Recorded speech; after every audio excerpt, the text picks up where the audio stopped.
Bismillahirrahmanirrahim. Assalamu alaikum. Today's lecture is about spectroscopy with special reference to Raman spectroscopy.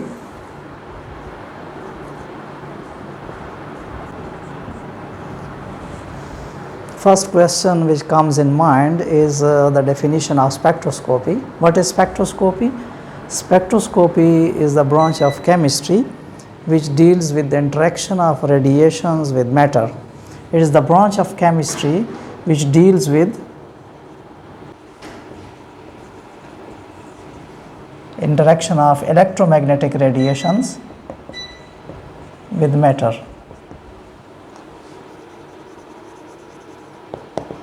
Question arises in minds that what is meant by electromagnetic radiations? All those radiations which are not affected by electric field or magnetic field are called electromagnetic radiations. Electromagnetic radiations are the radiations which are not affected by electric field or magnetic field. Examples of such radiations are UV visible radiations,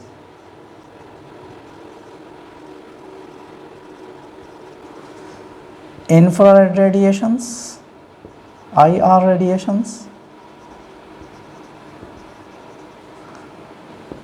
microwaves and radio waves, etc. X-rays, gamma rays are also included in electromagnetic radiations. Let us suppose that we have a sample which consists of molecules, and electromagnetic radiations having certain frequency nu fall on these molecules. Then these radiations which are incident upon the sample, they split into three parts. Some of the radiations, they are absorbed by the molecules. Some of the radiations, they are absorbed. A large number of radiations, they are transmitted through the sample,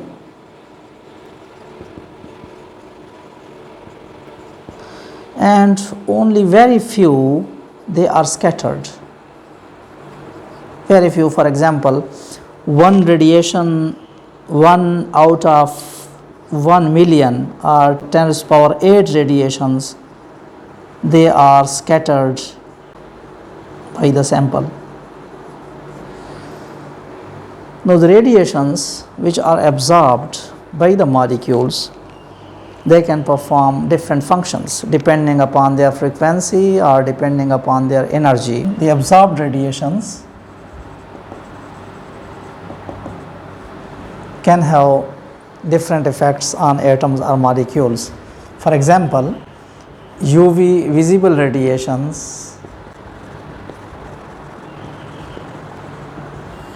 which have very short wavelength, very high frequency and very high energy, when they fall on atoms or molecules, they cause excitation of electrons from lower energy levels to higher energy levels. It leads to UV visible spectroscopy.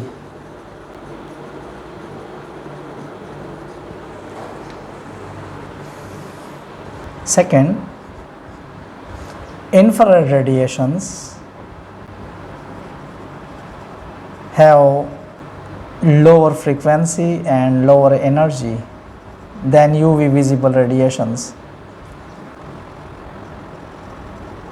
When they fall on molecules, they cause changes in the vibrational energy levels of molecules and take molecules from lower vibrational energy levels, which are represented by vibrational quantum numbers, to higher vibrational energy level, which is also represented by another vibrational quantum number V. They lead to infrared spectroscopy, IR spectroscopy, or vibrational spectroscopy.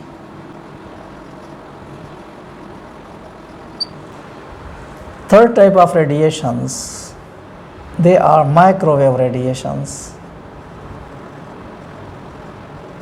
They have still lower frequency and lower energy than the infrared radiations. They cause changes in the rotational energy levels of molecules.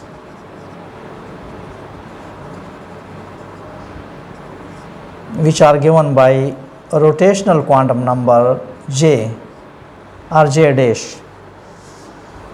This type of interaction leads to microwave spectroscopy or rotational spectroscopy. Fourth type of radiations, they are called radio waves. They cause changes in nuclear spin, magnetic moment, and it leads to NMR or nuclear magnetic resonance spectroscopy. By using the different techniques of spectroscopy, for example, UV visible spectroscopy or IR spectroscopy or microwave or radio wave NMR, we get different informations regarding the sample through which these electromagnetic radiations pass and interact with the matter. Up till now we have studied the radiations which are absorbed by the sample. Now we are coming to Raman spectroscopy.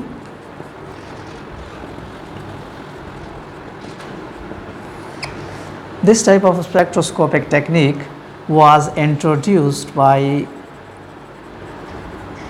C.V. Raman in 1928.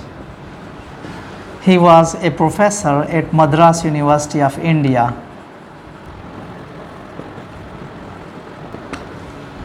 He was awarded Nobel Prize in 1930 for his work.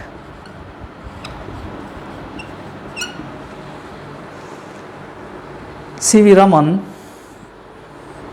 studied the scattered radiations. We had just discussed that when electromagnetic radiations, they fall on a sample consisting of atoms or molecules, some of the radiations are absorbed, and these absorbed radiation lead to UV visible spectroscopy, IR spectroscopy, microwave spectroscopy, or NMR. Large number of the radiations, they are transmitted through the sample, and very small number of radiations, they are scattered. As the scattering phenomena was studied by C.V. Raman, therefore it is known as a Raman effect. We have electromagnetic radiation which are incident on the sample. Let us suppose the frequency of incident radiation is nu and the frequency of scattered radiations is nu s. C.V. Raman found that this scattering may be of two types. It may be elastic scattering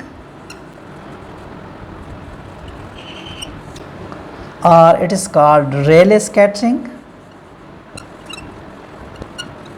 or it may be inelastic scattering or Raman scattering.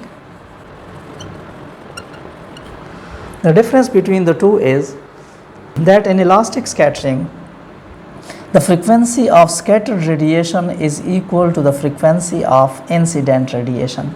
Nu s is equal to nu, which means that there is no change in frequency of the scattered radiations.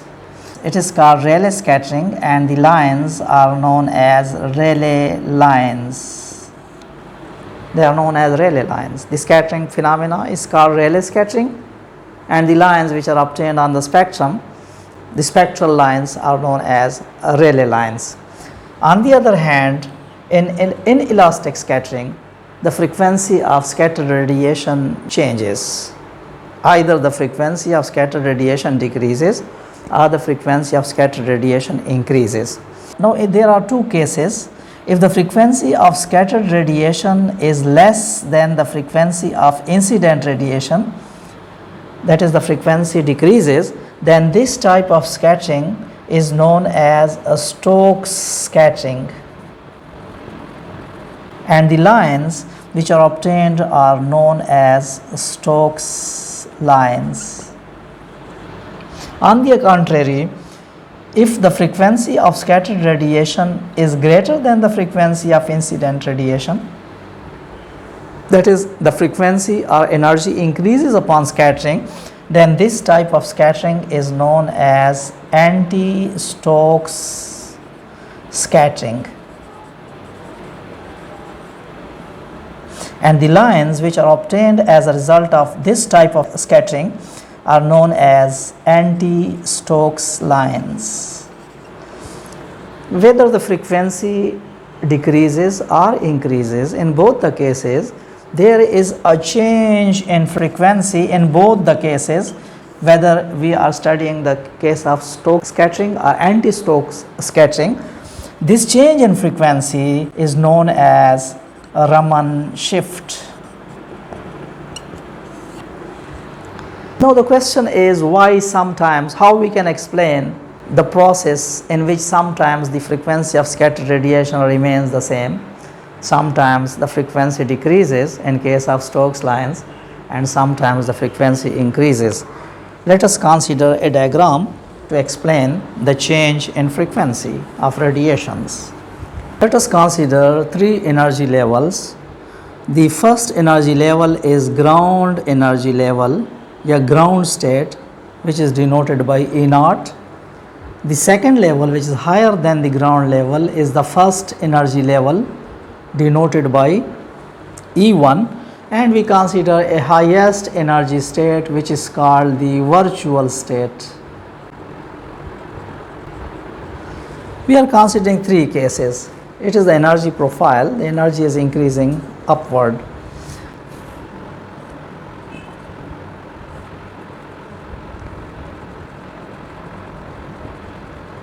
It is the virtual state, E0, first excited state E1, and the virtual state.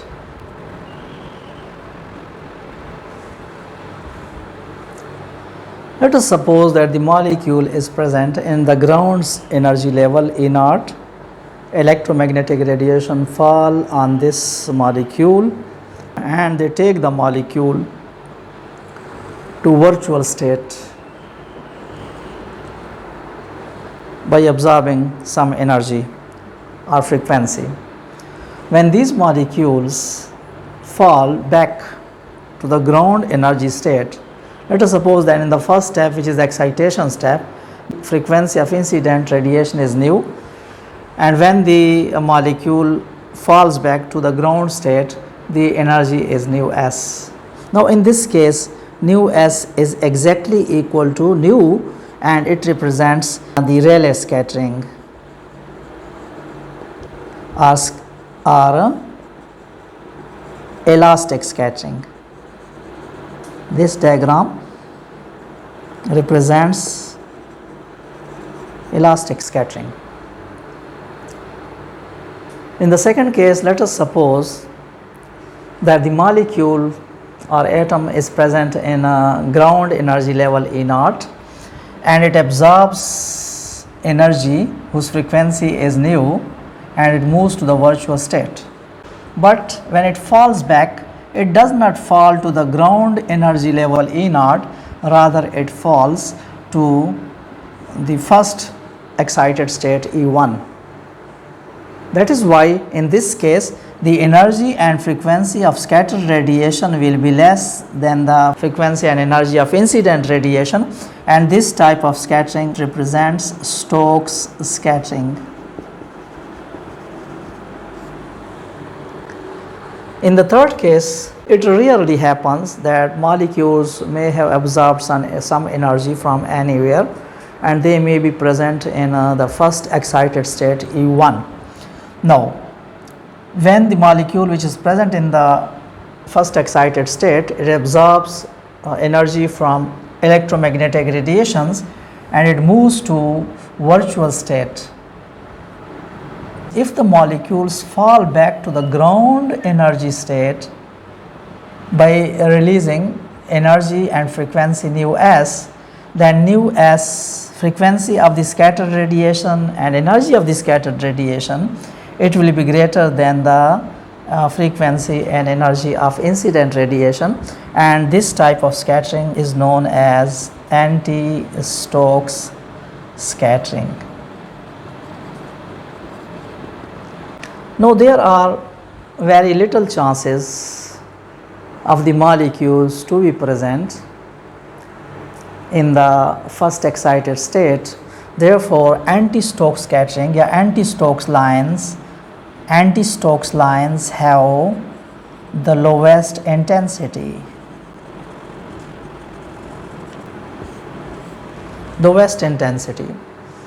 There are greater chances of the molecules to move from the ground state to virtual state and fall back to the ground state. As there are larger number of chances, therefore the intensity of Rayleigh lines, they will have the highest intensity. Rayleigh lines will have the highest intensity. Let us draw the intensity diagrams of the Rayleigh lines, Stokes lines and anti-Stokes lines. Here we have the frequency of scattered radiation nu s, and we take the intensity on y axis, intensity of lines. We know that these lines, they are representing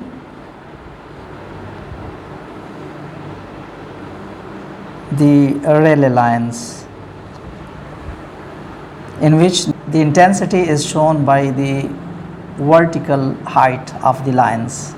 It is the intensity of Rayleigh lines. We know that the anti-Stokes lines, they have frequency greater than the Rayleigh lines, but they have the lowest intensity. Therefore, here we represent them.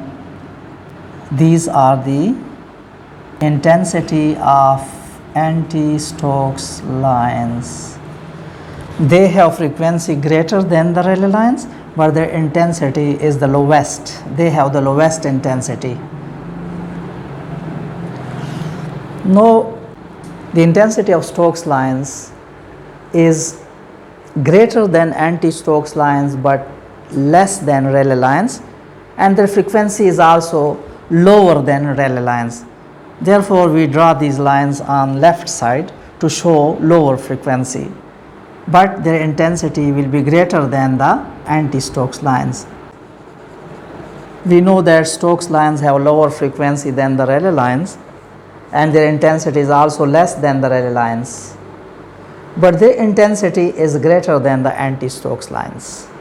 Now, this diagram clearly represents relative intensities of Rayleigh lines, Stokes lines and anti-Stokes lines. Allah Hafiz.